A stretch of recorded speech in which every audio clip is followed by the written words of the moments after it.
I will just spend 5 or 10 minutes on this, okay, urbanization trends. So you have an idea of what's happening in the US, and some of these things will happen in other countries also.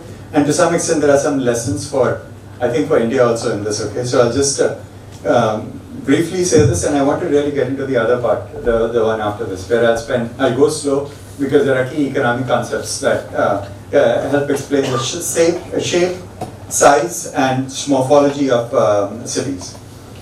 The US is a very, very young country. Okay, as a country, it was really established only 250 years ago.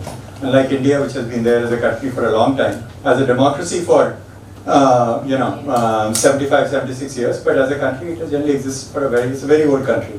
China is a very old country. Egypt is a very old country. US is a very young country. And prior to 1775, so it was established in 1776. Prior to that, very little urban areas were there in the US. Less than 5 or 6% of the US population lived in urban areas. And most of the urban areas were along the east part of US, because these were the areas that were colonized by the British, and the British established a plantation economy. There were lots of plantations where cotton, primarily cotton and some crops, but mainly cotton were cultivated. And as they cultivated more and more cotton, as there was increased production of cotton, they established some towns where all the farmers would bring their cotton. It will all be brought together, combined, and put on ships and sent to Britain and to Europe. So very, very few urban areas were there. And then once there was the American Revolution, after that the country was established. After that, there was lots of trade within the country, from one part of the country to another part of the country. Before that, the trade, all the extra produce was taken to some cities and was going to Britain. Okay, so just an interesting thing. Okay, and so the U.S. There's a connection between U.S. and India. Britain used to rule, parts of the U.S. And in the Revolutionary War, American people basically beat the British government and British commanders. Many of the British commanders, because they lost in the US, were then sent as a punishment posting to India. So many of the guys who came and colonized India lost wars, and they were sent to punishment posting. They got a punishment posting and were sent to India. Suddenly, because of after US become independent, there was lots of trade between different parts of India, different parts of the US, and therefore different cities were established, different towns were established, and many towns were established in different parts of the country. So 1800, the urban population in the US was about 20%. Only 20% of the people lived in urban areas in the US. By 1900, that proportion had increased to about 60%. By 2000, that proportion had increased to about 83%. So the big change where US went from rural to urban was between 1800 to 1900. Okay? What are the factors that were driving this? The primary factor that was driving this change from 1800 to 1900, making US from rural to urban, was the Industrial Revolution. The Industrial Revolution started in Britain and came to the US much later, came to the agricultural sector. When it came to the agricultural sector, it released lots of labor. And this labor then went to cities, and cities started growing, diversification of the economy started happening, diversification of labor markets started happening, and cities started growing. And then between 1840 and 1870, 1880, there were numerous wars and numerous famines in Europe, in different parts of Europe. During those times, lots of immigrants came from Europe to the US, and many of them came to the cities. Europe was much more urbanized than the US in 1800, and there were many people working in different kinds of trades that were not available in the US. So there were many people who were experts in some kind of industrial thing, experts in making shoes, experts in making clothing that US did not have expertise in. So these people from there, they were escaping from Europe because of wars or because of disasters, and they came to the US. And where did they locate? They wouldn't go and locate in a rural area, right? They've lived in an urban area. Their goods and services, the skills that they have are more needed and useful in the urban areas, so they came to the urban areas. So the urban areas in the US really started growing. So, many cities in the US in the 1850s and 1860s were very, very densely packed. The area of a city, like for example, one big city in the US is Philadelphia. The area of that city would have been, about 8 kilometers by 8 kilometers. Okay, not very big. And would have lots of people, 300, 400,000 people in 8 kilometers by 8 kilometers. Very highly densely built. Most of the commercial buildings were 4, 5, 6 stories high. And most people lived very close to the center of the city where all the commerce and trade was happening. Okay? Everyone lived very close to the city because most people walked to work. People did not have cars, there weren't trains, there wasn't public transportation, so they lived very close. The cities were very, very dense. So some of the cities that we see today, like for example New York, high density, its density today is much lower than what it used to be 150 years ago. Much higher density in the urban areas back then, per population density back then. Then a few things started happening. This is between around 1850 to about 1920. It's not there as a bullet point, but a few things started happening between 1850 and 1920. The first is public transportation started getting built in the US, generally by private entrepreneurs. Private, like what's called paratransit in India, right? So people would have a horse, they'll put a carriage on it, and they'll drive this carriage from point A to point B and charge anyone who wanted to get on can get on, and they would charge some small amount of money. And so that allowed people to move a little bit away from the center of the city, live a greater distance from the center of the city, and yet be able to come back to the center of the city every day. So the city started expanding outwards a little bit. Simultaneously, cities started becoming higher. In the 1880s, 1890s, the central cities started becoming higher. So prior to that, prior to about 1880, most of the structures in the world, okay, were in Europe. Most of the structures in the world, even the taller structures in the world, were in Europe. And there were stone structures built over a very long period of time. Some were palaces, some were mosques, some were churches, but they were all built in stone by master craftsmen, and they were unique buildings, not necessarily very common. In 1874, there was an incident that happened in a city called Chicago. There was a major fire. Most buildings in the US till then, even big, 6, 7 story buildings, were made with wood. Wood is plentiful, wood is a sustainable material, and with building with wood, you can build very fast. And you don't require much skill in building with wood. Whereas if you're building with stone or brick, you need skilled labor. So as the US was expanding, most of the buildings were being building with wood. In 1874, there was a fire in Chicago. And Chicago was a major city in the US, especially for agricultural products. It was a major agricultural processing center in the country. Lots of agricultural products were sent to Chicago, and then from Chicago it went to Europe. And this fire destroyed many parts of the center of the city, the core of the city. And business really came to a halt for many years. And then architects and planners in Chicago and engineers in Chicago said, when we rebuild the city, we will not build in brick. So what should we build with? And they decided that they will experiment with this new technique called concrete.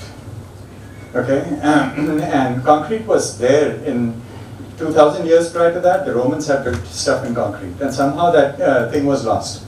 But in the 1870s, after the Great Fire of Chicago, people in Chicago said, okay, architects and urban planners in Chicago said, when we rebuild, we should try a better material. We'll use steel and cement. And they started building skyscrapers. So the first skyscrapers were built tall structures were built in Chicago. Because when you build in steel, as you know, as architects, you know that steel has much higher compressive strength, much more tensile strength. So they started building buildings in steel. And around the time when they started building in steel, they also came up with lift technology. Okay, so as you went higher and higher, you can't climb up 10, 20 floors every day, right? So they came up with a lift technology. So combined with this new technology of reinforcement concrete, steel structures, you could build higher and taller, and with this lift technology, you could actually use those buildings on a daily basis. And so buildings started becoming taller. In the center of the city, buildings started becoming taller. And yet, cities were not very big. They were concentrated in area because most of the people still walked to work, still walked to offices, still walked to places. Then came an innovation in the late 1800s, early 1900s, that a lot of people say is one of the worst inventions. A lot of people really like that invention. And that invention had a very, very big impact on American cities. Okay? And from now on, that invention is going to have a major role from around 1890s. And the invention is the car. When the cars were invented in Germany, and but in US, some entrepreneurs really made it much more efficient. The process of making a car made it much more efficient, especially a guy named Ford, Henry Ford, who started the Ford Motor Company. And I don't know if you know his innovation, but I'll sort of briefly explain his innovation, which is really radical, how he made this thing, the transformation that he made. And that's when American car industry took over, and from the German car industry, which was the leading car industry till then, took over from the German car industry until about 1970. For about 70, 75 years, it was the leading car industry in the world. After that, Japan took over, right?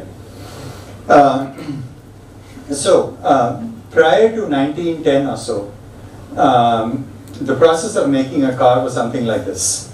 In a car factory, there will be groups of people, like 10 or 20 people, like this room of people. We'll be one part of the car factory, and we will get a whole bunch of material. We'll get a lot of steel, we'll get a lot of wiring, we'll get a lot of cloth, and over the next 1 month, all of us together will assemble some wheels. We will put together the motor, and we will assemble the whole car together. We will make all the seats, okay? And then we will put the car together. And in 1 month, a group of 25 people would assemble one car. Okay, Ford looked at this and said, you know, some people in this group are very good at making wheels, and some people are very good at assembling the engine. Some people are very good at making the engine parts.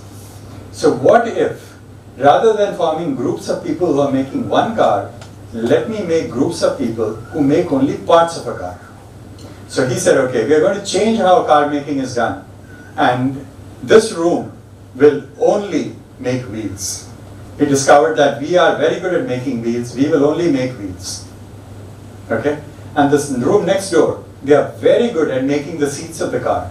They will make only the seats of the car, and they can make it faster than all of us. We make wheels faster than everyone. Okay? And then he put all these rooms, one after the other, and created the assembly line. And that really speeded up production. So instead of 10 rooms like this making 10 cars a month, 10 rooms like this were making 200 cars a month. Okay? And everyone is working the same number of hours. And I'll demonstrate how that works, okay, later on today itself, hopefully. Everyone is working the same number of hours, and everyone is getting paid the same amount of money. So the labor cost is the same, the cost of production is the same. But in 1 month, 20 times more cars are getting made. That really reduced the price of the car. Okay? And a larger proportion of the population could then buy a car. Then came the First World War. The US did not start the war. The US was pulled into the war, and it pulled into the war on the side that eventually won. Okay? When that happens, when you win, when you end up on the side of the winning party, you get lots of money. So US had made lots of things to supply to Britain, to France, and when the Allied forces ended up winning, it really had a huge positive impact on the US economy. So the US economy expanded, which means the per capita income expanded. So people's purchasing power was increasing on the one hand, and the cost of cars was going down. Okay? Now, US cities in the 1920s, World War I ended in 1919, US cities in 1920s were horrible places. They were not very well built. Buildings were generally not very good looking. So if you could have one shopping, very high-end shopping center, and next to the shopping center, there could be a factory making leather goods. And the leather goods factory would be putting all its waste onto the street. Okay?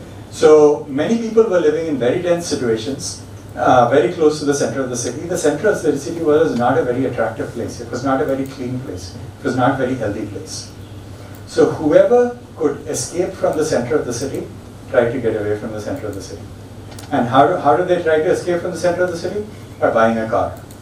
So if they were rich, they bought a car, lived 5-6 kilometers away from the center of the city, and every day drove to their, they drove from their house to the city in the morning, worked.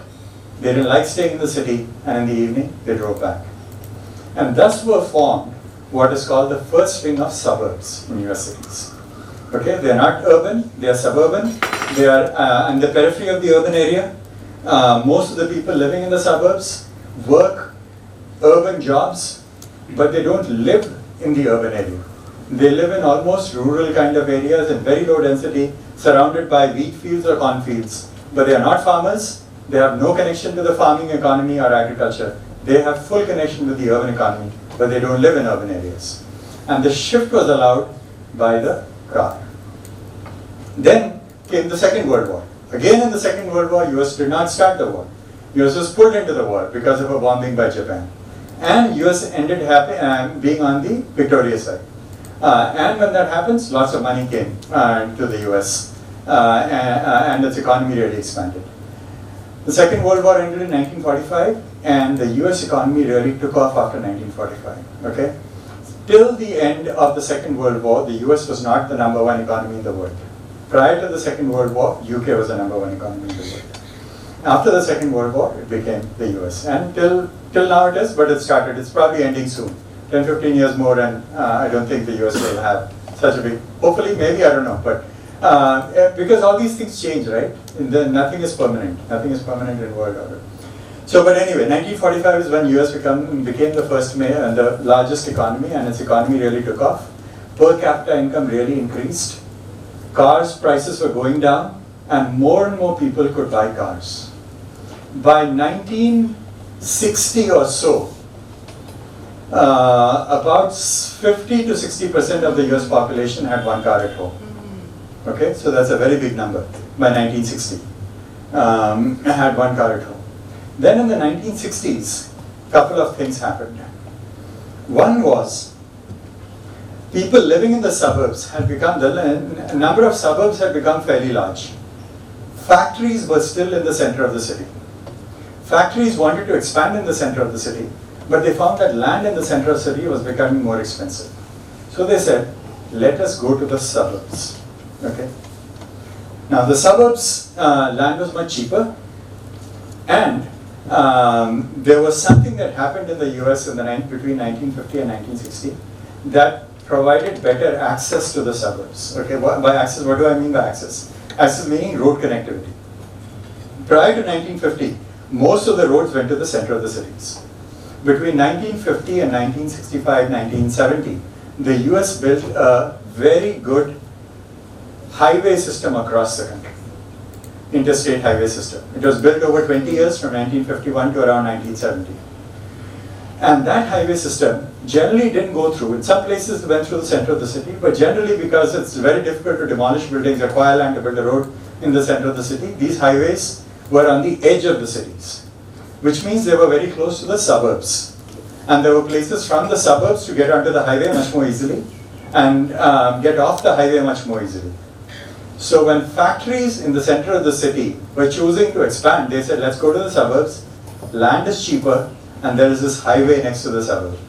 Okay? So they went from there to the center of the suburb.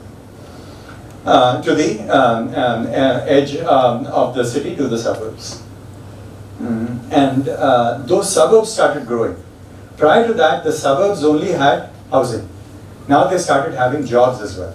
So the suburb became bigger centers. So the city is expanding now. Center of the city might be, 20 kilometers by 20 kilometers. Then there will be lots of open space, maybe 3 or 4 kilometers green belt, and then you have these suburbs all around, which are also expanding. Then another interesting thing happened in the 1960s. You know, before the 1960s, women, when they were working in the US, they were generally working small jobs. Either working part-time or staying at home. But in the 1960s, women were allowed to participate and join the workforce in a very big way. And women started participating in the workforce in a very big way. Suddenly, people's incomes increased. Most households in the US prior to 1960 were single-income households. They went from single-income households to majority of the population. Within 10 years, the US population went from one-income household to two-income household between 1960 and 1970 because of women entering the workforce. And when that happened, because incomes went up, people started saying, well, we can buy 2 cars. And they started buying 2 cars. And then they said, we're living in the first-ring suburbs where now factories have started coming up, and these first-ring suburbs are looking like the center of the city. And we don't like the center of the city, so we'll leave the first-ring suburbs and we'll go further away. And they went further away, and they've created the second ring of suburbs. And now, personal transportation was not an issue because there were 2 cars at home. Okay, so the city expanded, and lots of land started coming in. And then second ring suburbs also started attracting some commercial activity, and people in the second ring suburbs started saying, we are going to the third ring suburbs. Okay? So an urban area in the US, big cities like Philadelphia or Chicago, it's very large expanse of land. Okay? Like for example, Chicago's population is 2.6 million. Indoor in India is 2.6 million. But the population of Chicago occupies about 4 times as much land as indoor occupies.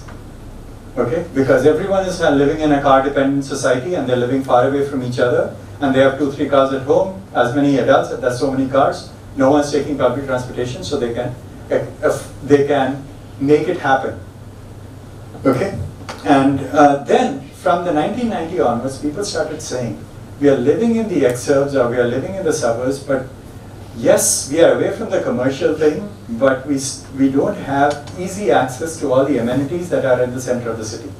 The center of the city has got all the museums, it's got all the parks, it's got all the open spaces, it's generally more lively.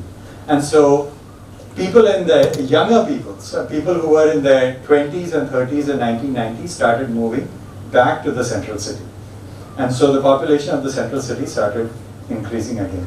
And now, in many urban areas, there are lots of people who are wanting to live in central city areas, wanting to not use cars, wanting to go by public transportation to different places. Especially people today who are in the age group, your age group, 20 to 30. 30 years ago, everyone at the age of 21, especially males at the age of 21, owned a car. Okay, today, people in the 20 to 30 age group, regardless of male or female, car ownership is much lower today than it was 30 years ago. Not because they can't afford it, cars are still relatively inexpensive. Houses are very expensive today, but cars are relatively inexpensive in the US. It's because the younger generation in the US is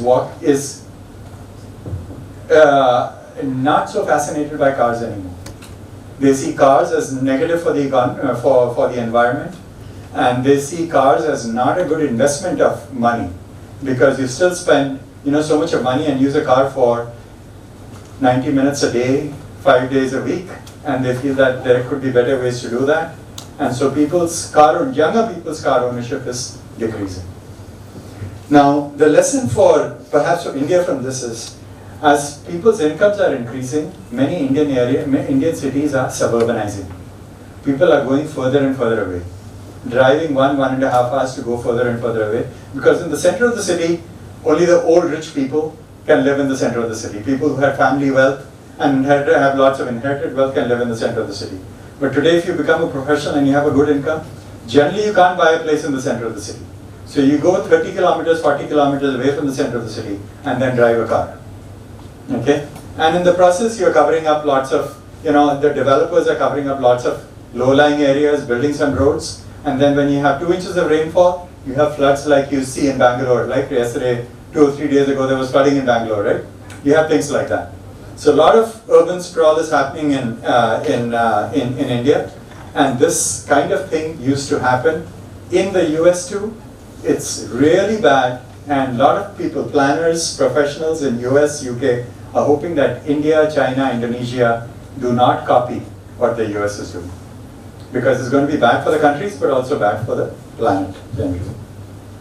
Okay, now, any questions on this thus far? I'm going to get into economics. This was just history, sociology, all of that. Okay, now I'm going to get into economics. So before that, any questions at all?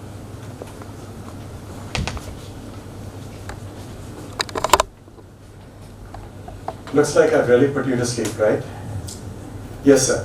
So I want to know what is the definition of urbanization in US as we have in India? It's different from, I had the definition up earlier today, and it's 50,000 population and certain density.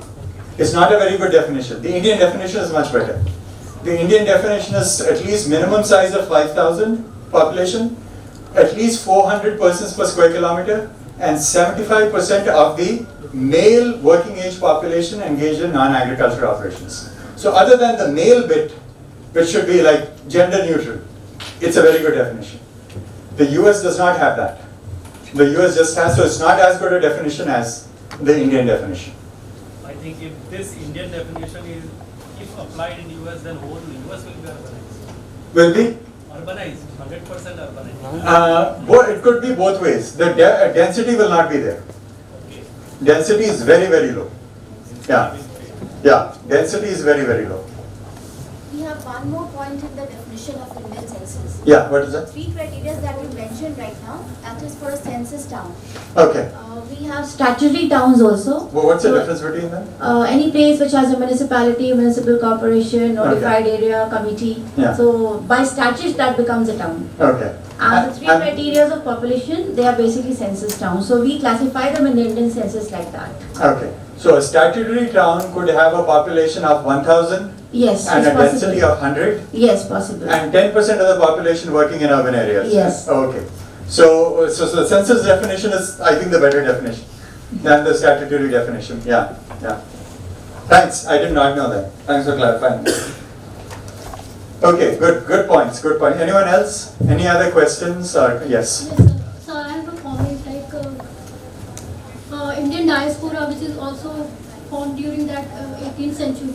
Yeah. So, like major number of laborers were taken from India for British sugar plantation. Right.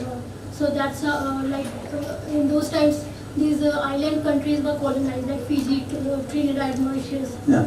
and all. So now they are independent, not colonized countries. Yeah. So the major number of diaspora which India has was also formed during the same period. Yeah.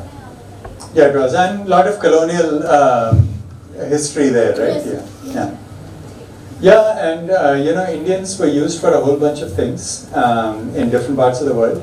Some went as laborers, taken by the British, but some also went as taken by the British as professionals, as police officers and accountants. Yes. And then some went on their own free will, right? They had opportunity and they went there, right? So in some countries, for example, in Hong Kong, when the British were ruling, many of the policemen there were actually of Indian origin. Many of the policemen are of Indian origin, and they were the leading policemen in Hong Kong in the 1950s, 60s, were people of Indian origin. Yes, that is an Indian diaspora. Okay, any other questions, thoughts, comments on this US urban experience and anything that you found strange in that, or any parallels to the Indian urban experience? Any comments or any observations? Yeah. Sir, we have seen a kind of evolution of cities which happened in USA is generally you were talking about car based. Yes. Like in India, this doesn't happen. The city doesn't grow like car based. Yeah. It's I think that the amenities here which led people to come to cities, Right. or the employment generation or other things, or infrastructure that grown in the cities because of the political power and the other things which happened here, led people come to migrate in the cities from the rural areas. So I think apart from car-based evolution of cities, there are some other factors as well in USA which can be discussed also. Yeah, it's a good point. This car-based expansion that I was saying, it's mainly the expansion of the urban form. The urbanization, the level of urbanization, the drivers are the same in India and US. It has more job opportunities in urban areas. And the restructuring of the economy from an agricultural economy to an urban economy. In India also, what's driving it is not the amenities that you have in urban areas, it's the job opportunities that you have in urban areas. And as the economy is shifting and is expanding, there are more opportunities in urban areas, that's why people are coming. Sometimes the quality of life of a person living in an urban area, low-income person living in an urban area, their quality of life actually might be lower than in a village. But in a village, they don't have a job. And village, they might be facing some kind of discrimination also. But in urban area, they don't face the discrimination, and they have a job, but their life's living conditions might be horrible. Yeah. So the basic forces that are driving urban growth are the same in both places. But what's driving urban form, not the amount of, is car. And that is increasingly becoming the case in India also. The car is driving because lots of the middle class is being able to afford a car. Car, as someone mentioned, is 5 lakh, 6 lakh rupees you can get a car. So people say, why should I go in a bus? Let me go in a car. And that's driving outward expansion. Creates a demand. Developers, builders know that the middle class can afford to buy a 6, 7 lakh rupee car. So let me build far away from the center of the city. I know I can sell it. Same thing was happening in the US at a different point in time. So there are many parallels. The only difference between urbanization in India, one big difference between urbanization in India and urbanization in the US was, urbanization in the US was much slower than urbanization that's happening in India. Therefore, the cities in US were able to respond much better to the demand for infrastructure. What kind of infrastructure? Water supply, sewage, sanitation. Because the urbanization was happening over 200 years, they went from 20% to 80%, over 200 years. That allows for cities to put in all the infrastructure. In India, it's going from 20% to 50% in 40, 50 years. That pace of urbanization is scary. Even if you put lots of money, it's impossible to put the water supply, sewage for this rapid rate of urban increase by government intervention alone.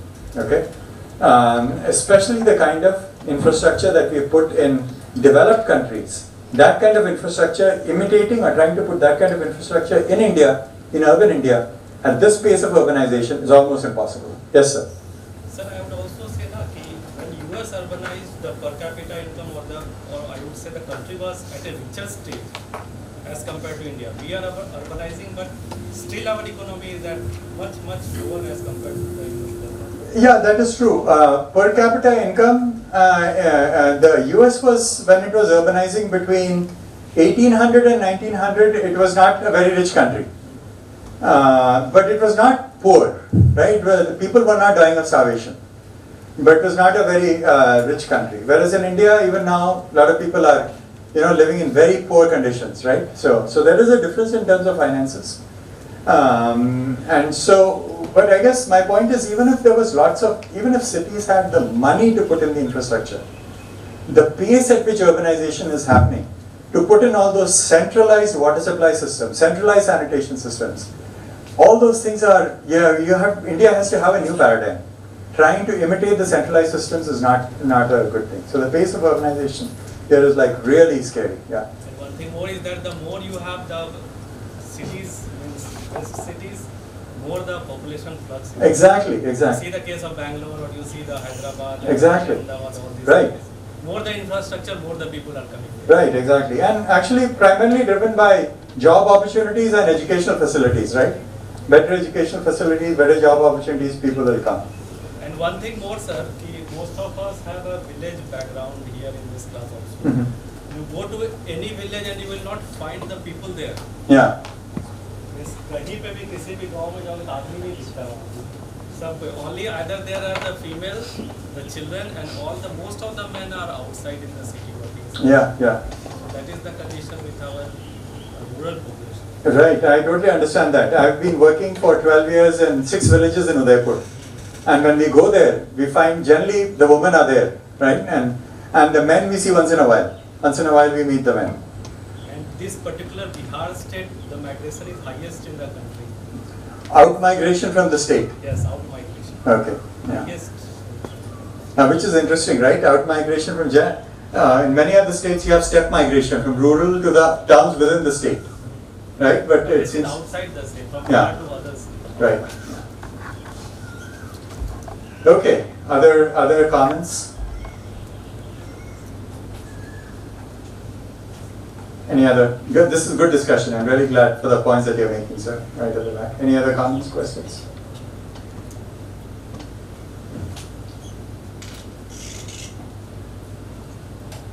China is having the different policy. Like, what is there that if you born in some certain province, you are not allowed to move into the different province. Unless you get a permit.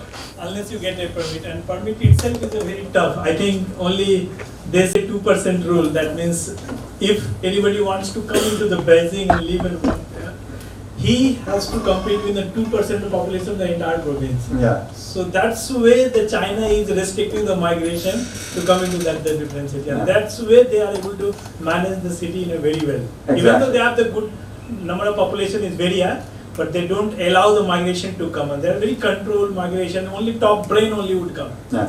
So if you interact with some of the good university in China, you will find that the rural, the students are aspired to come there, but they find it very difficult to crack that Yeah. examination because very 2% only seats are reserved for the outside of the program. Exactly.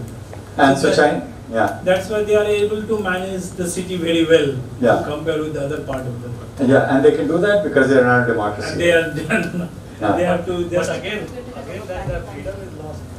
Yeah, freedom is lost Your freedom is lost. You are suppressed within your country. within your country. Exactly. and you cannot say against the presidency and Exactly. So there are these pros and cons, right? You have a better city, but you don't have freedom.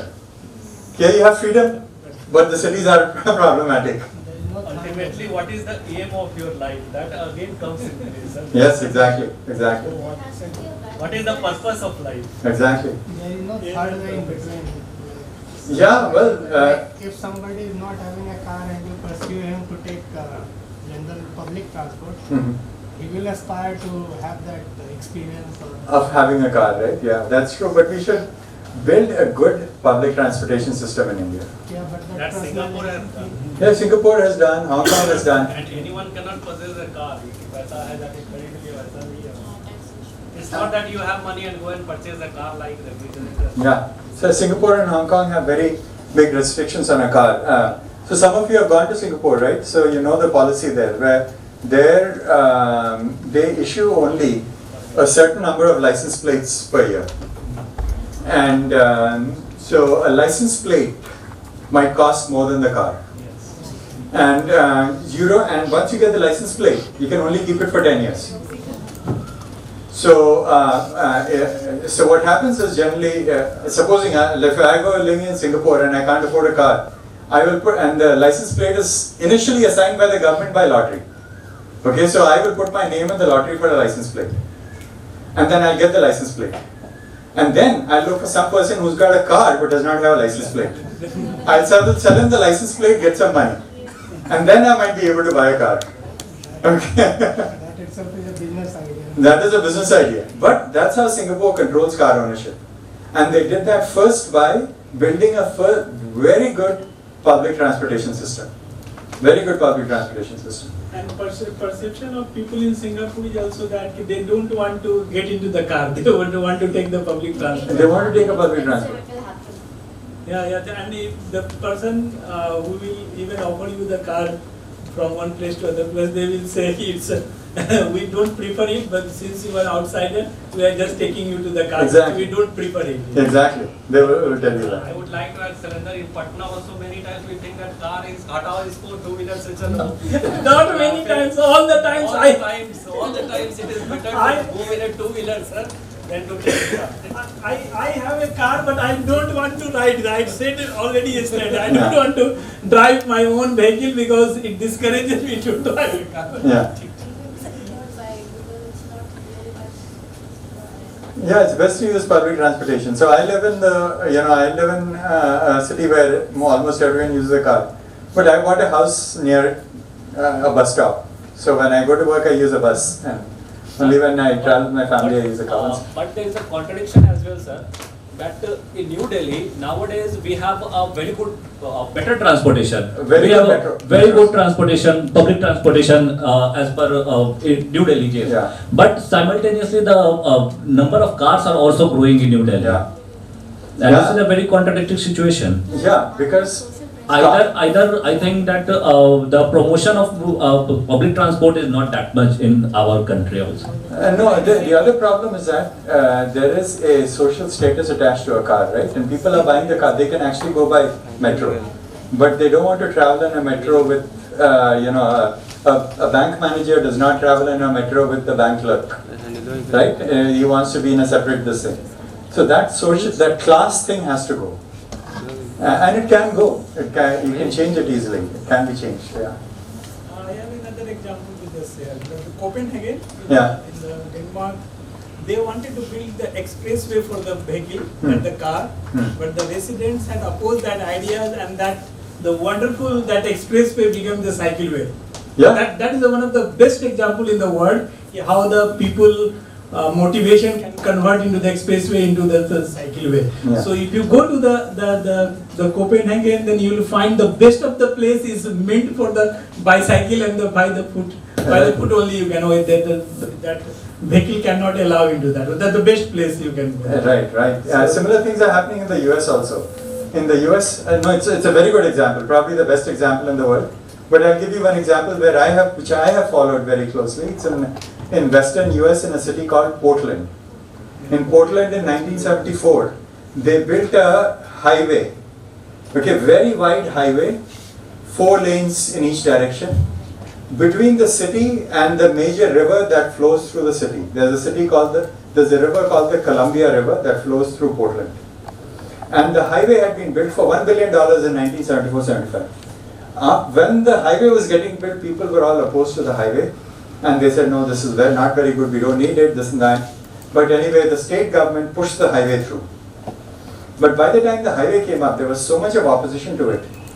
Within 1 or 2 years after the highway was built, there was enough pressure that the people of the city convinced the city that you must demolish the highway. So this brand new highway was demolished.